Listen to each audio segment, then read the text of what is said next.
Bonjour tout le monde, bienvenue à ce deuxième épisode de la station électrique, toujours en compagnie de Sylvain Juteau, Rouler électrique. Alors Sylvain, aujourd'hui, on tente de déboulonner un mythe en lien avec l'auto électrique, l'autonomie et l'hiver.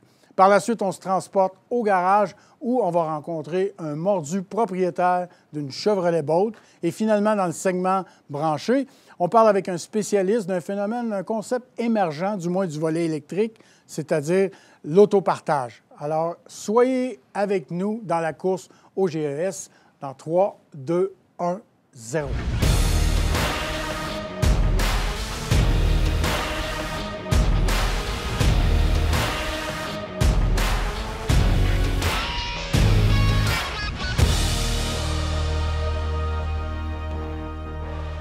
Alors, bonjour tout le monde. Bonjour Sylvain, ça va bien?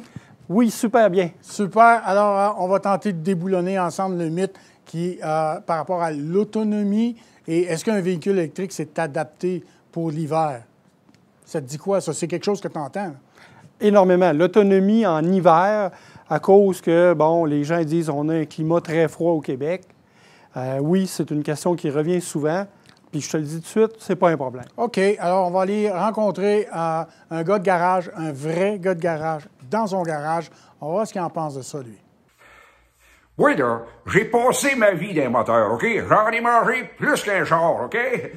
Jamais j'aurais pensé que je réparerais autre chose que des moteurs au gaz. Parce que pour moi, un moteur, c'est au gaz, that's all. Je ne sais pas pourquoi c'est vrai qu'il faut que ça change. Ah, tabaslac. Excusez-moi, c'est comme le moteur, c'est comme une boule de trailer dans la gare. Oui, là, ça me rentre pas dans la tête. C'est quoi l'idée qu'il faut que les chars s'essayent électriques? Il me semble qu'on devrait profiter du pétrole qu'on a pour se sortir du trou économiquement. Non, mais prends juste l'île d'Anticosti. Hey, il y en avait pour 30 milliards de barils de pétrole là-dedans. Ils ont laissé aller ça pour sauver des belugas. Hey, des belugas qui attiraient juste une couple de touristes français. Oh, puis avec les chars électriques, là, tu sais même pas si tu vas te rendre. Hey, surtout en hiver. Ça me rappelle, ça, il y a une couple d'années, là, il parlait des chars à l'énergie solaire. Mon beau-frère qui reste à Sept-Îles, lui, il avait dit, c'est ça? Ça veut dire que mon char, l'été, il va marcher juste 2 semaines? Pour sauver l'environnement, sauver... Hey, le réchauffement de la planète, Moi, je me dis, là, la planète, là, est comme ma femme. Elle est en ménopause. Là, le jour, ben, elle va se replacer. Tout un personnage que ce Jean-Guy, hein? Et, ouais, puis je pense que sa perception, ça représente l'opinion de plusieurs personnes. Hein? Mais si je te pose la question, est-ce qu'un véhicule électrique, il y a assez d'autonomie et c'est adapté à nos hivers québécois? Bien, la réponse est oui, parce que même les véhicules abordables ont 250, 350, 450 km d'autonomie sur une charge. Puis comme vous avez votre propre station de recharge à la maison, le matin, vous êtes tout le temps plein, vous êtes tout le temps full charge. Contrairement à une voiture à essence, tu n'irais pas mettre de l'essence à tous les jours pour être plein en partant. Fait que là, tu pars plein, puis les statistiques le disent, en moyenne, les Québécois parcourent 40 à 50 km par jour. Fait que là, il y a assez d'autonomie en masse à 350, 400 km. Puis oui, c'est vrai que l'hiver, bien, il y a une perte, mais ça, c'est pareil pour tous les véhicules, c'est une loi de la physique. Okay. L'air est plus dense, tu as des pneus d'hiver, etc. Toi-même, avec ton pick-up, l'été, tu fais 600 km, puis l'hiver, tu fais moins, 400, genre. C'est normal. Donc, il n'y a pas de problème. Puis là, bien évidemment, les critiques vont dire « Ouais, mais là, si je veux faire le tour de la Gaspésie en hiver, bien là, regardez, il y a 2900 bornes au Québec avec le circuit électrique, qui est le principal réseau de recharge. Puis il y en a d'autres, il y a d'autres réseaux, fait qu'il y a pas loin de 4000 bornes au total. Puis en plus, OK, on a le meilleur réseau en Amérique du Nord. Puis il y en a partout, là. Il y en a en Abitibi, à Côte-Nord, à tous les 50 km, là, il y a des bornes. Fait que faut faire exprès pour tomber en panne, là. Alors, si je veux utiliser l'expression de Jean-Guy, c'est qu'on ne risque pas de manquer de gaz, là, sur notre chemin. Non, puis on va avoir du courant. On va avoir du courant. Et au niveau de l'hiver québécois, tu nous le disais un peu plus tôt, le véhicule en hiver, c'est facile à démarrer. Écoute, c'est comme allumer une lumière. Tu n'as rien. Tu n'as pas de starter, là. Tu n'as pas d'huile puis de gaz. C'est comme allumer un iPhone. Ben, OK. tu l'allumes, puis fait que d'ailleurs, notre monsieur Hood, là, son entreprise de remorquage, il va faire faillite, il n'y aura plus personne à booster. Non, justement, c'est ce que s'inquiète les gens. Hein? La batterie, l'hiver, souvent, c'est ça. Survoltage, on appelle la remorqueuse. Oui, mais avec un véhicule électrique, ça n'arrivera pas. Ça part à moins 60. Bien, c'est tant mieux. Écoute, Sylvain, j'ai le goût de te dire, on va retourner voir notre ami Jean-Guy, voir ce qu'il en pense avec ses arguments-là. J'espère qu'il m'a bien écouté. Je le souhaite. Quoi? Il y a 2900 bornes de recharge au Québec? Hein? Ben là, je pogne de quoi? Puis je pogne encore plus de quoi quand j'apprends qu'un char électrique, ça part plus facilement en hiver? Ben, Cabascac m'a dit de quoi? Ça dépasse les bornes. Je pense que Jean-Guy a entendu nos arguments. C'est intéressant d'entendre ça, mais on a plusieurs personnes à convaincre de la même façon. Ah oui, on n'a pas fini le travail. Oui, alors écoute, pour l'instant, je vais te laisser te diriger vers le garage où on va aller rencontrer un mordu propriétaire d'un véhicule électrique.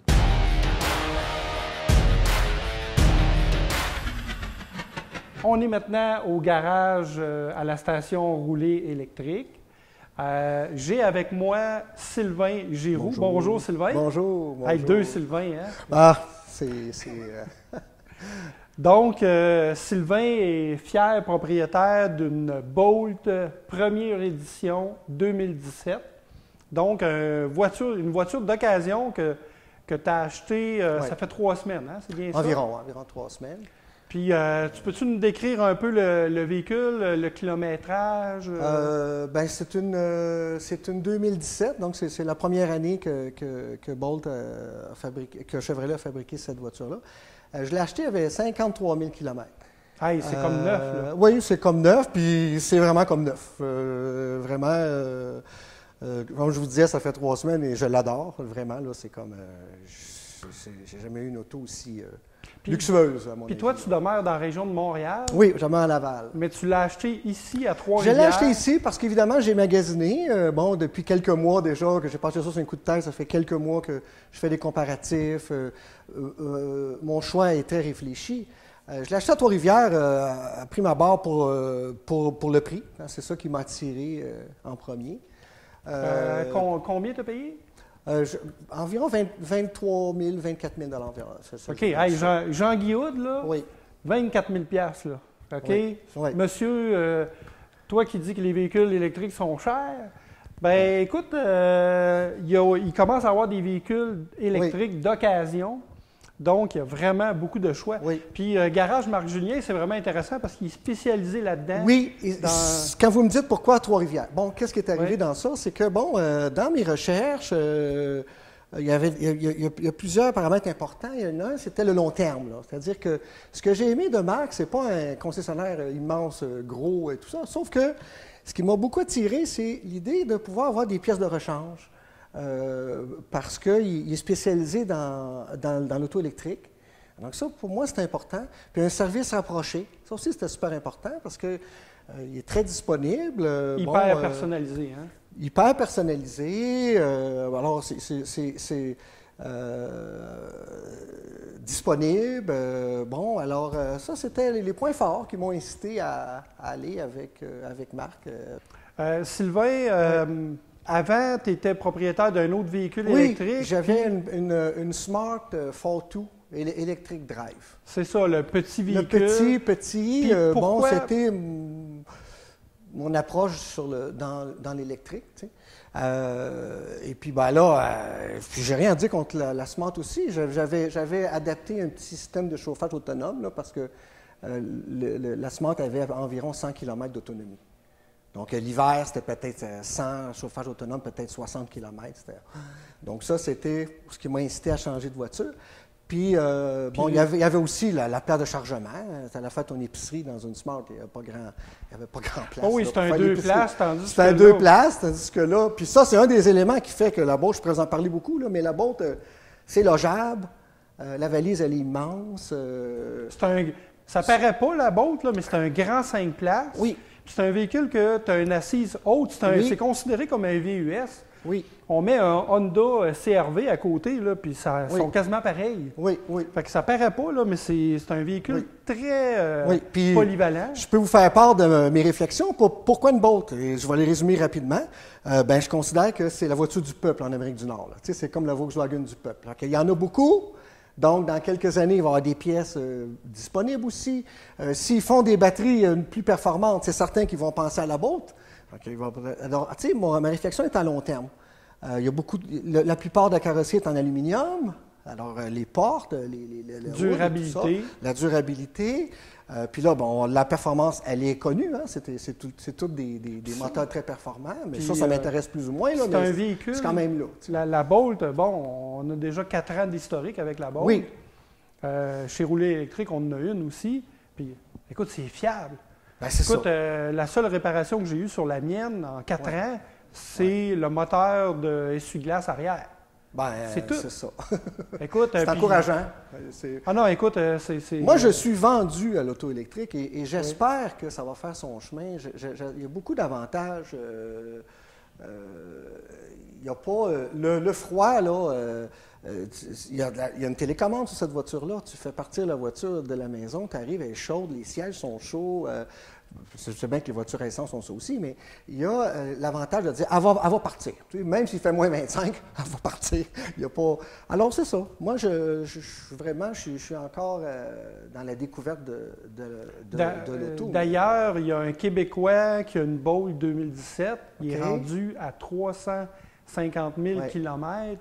Donc, chers auditeurs, moi, je vous le dis, là, considérez l'achat d'un véhicule électrique d'occasion, même si le véhicule a 4-5 ans d'âge, Ben oui. OK? Parce que c'est pas comme les véhicules conventionnels. La durabilité est beaucoup plus longue, surtout si le véhicule a bien été entretenu là, de la part du propriétaire précédent. Fait que c'est une option. On parle souvent, je m'achète-tu un véhicule électrique neuf, OK? Mais ça dépend toujours des budgets. Et là, il commence à avoir un marché de l'occasion. Puis, même, je dirais que dans certains cas, OK, il y a des critères, mais il y a même une subvention de 4 000 qui est disponible pour les véhicules d'occasion avec le gouvernement du Québec. Bon, il y a des critères. Là, il faut que le véhicule il provienne de l'extérieur de la province du Québec pour pas qu'elle soit subventionnée 2 fois par le même gouvernement. Mais ça peut être une option intéressante aussi. Puis, bref, Sylvain, là, toi, tu es arrivé direct de chez toi, de Laval. Oui. Il te restait quand même encore la moitié de la charge. Ah oui, je puis pense. bon, j'y suis allé généreusement. J'ai mis du chauffage. Tu t'es pas privé, Je là. me suis pas privé. Tu n'as pas roulé à Puis, 90 sur l'autoroute, là. Je vais vous parler d'une petite gâterie. J'ai une petite option bien le fun. Là. Plusieurs l'ont, cette option-là, sur la Bolt. Il y a le volant chauffant. Donc, je m'assois dans l'auto est chaude, les bancs sont chauds, il manque juste le volant. Je pèse sur un petit bouton, ça prend 15-20 secondes, le volant est chaud aussi. C'est vraiment agréable. Donc, je me suis pas gêné. Il faut dire que je savais qu'il y avait des bornes de charge ici aussi, là.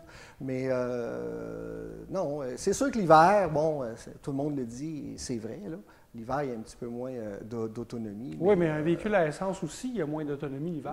Oui. Hein, on s'entend. Oui, c'est sûr. Écoute, l'été, avec une tank à gaz, on fait ouais. 600 km, puis l'hiver, tu Ouais. fais juste 400 km. Ouais. Parce que l'air est plus dense, parce qu'on a des pneus d'hiver, c'est plus Mais tirant. il y a un dernier commentaire que j'aimerais faire pour vos auditeurs, c'est que c'est vrai que conduire électrique, ça prend une adaptation. C'est pas comme conduire une auto à essence. Hein. Ça prend une petite adaptation, mais l'adaptation en vaut la peine. Bien, Moi, à mon avis, conclure- l'adaptation est positive. Oui, c'est On ne ça. veut plus revenir en arrière parce qu'on ne veut plus aller tanker à toutes les semaines C'est ça. dans la station d'essence qui ne sent pas bon. Là. Ouais. On tank à la place, on recharge notre véhicule à la maison. Ouais. Il est tout le temps plein à tous les matins. Écoute, moi, j'appelle ça une adaptation positive. C'est ça. En tout cas, Sylvain, merci beaucoup d'être venu nous voir pour ton temps. Puis je te souhaite bonne route, beaucoup de milliers de kilomètres en électrique. Oui. Ça me fait vraiment plaisir. Puis si je peux convaincre des gens à penser à l'auto électrique puis à envisager, pour moi, en tout cas, pour moi, je le partage. J'adore le concept. Bien, merci beaucoup. Ça fait plaisir.